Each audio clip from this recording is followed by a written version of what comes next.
Electrical bike starting price 35,000 dead అంటే dead chip.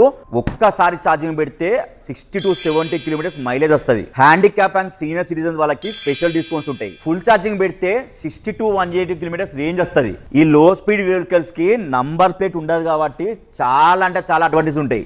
వీళ్ళ దగ్గర వెహికల్ సేల్సే కదండి, ₹1 డిపాజిట్ లేకుండా డీలర్షిప్ కూడా ఇస్తారు. ఇది బైక్ కాదండి, మినీ ట్రాలీ. ఫార్మర్స్ కి, డెలివరీ బాయ్స్ కి మస్తు ఉపయోగపడుతుంది. ఇక్కడ సామాన్లు పెట్టుకోవచ్చు. ఇగో ఇక్కడ ప్లస్ ఇక్కడ ఏం బస్తాలు అంటే ఆ బస్తాలు వేసుకోవచ్చు. సైడ్ కి మనకి 2 స్టాండ్లు ఉంటాయి, ఇక్కడ కూడా లోడ్ వేసుకోవచ్చు. వీళ్ళ దగ్గర బజాజ్ ఈఎంఐ ఆప్షన్ కూడా ఉంది. అంతేకాదు మీ పాత ఈవీ బైక్స్ ఇక్కడ తీసుకొచ్చి ఎక్స్చేంజ్ కూడా చేసుకోవచ్చు. ఇక్కడ మొత్తం 12 మోడల్స్ 4 డిఫరెంట్ కలర్స్ లో ఉంటాయి. అన్ని బండ్లకి USB port, anti theft technology, Bluetooth speaker, remote locking, reverse gear ఉంటాయి. బ్యాటరీస్, మోటారు, కంట్రోలరు, చాసిస్ మీద 1 to 3 years వారంటీ ఇస్తారు. వీళ్ళ దగ్గర అన్ని స్పేర్ పార్ట్స్ ఉంటాయి. ఎలక్ట్రికల్ బైక్స్ కి బ్యాటరీ గుండకాయ. మీరు బండి తీసుకుంటప్పుడు ఏం బ్యాటరీ పెడతారు, ఎన్ని బ్యాటరీ పెడతారు చూసి తీసుకోండి. అడ్రస్ వచ్చేసి KMR EV Motors, Uppal depot opposite, pillar number 70 దగ్గర, హైదరాబాద్.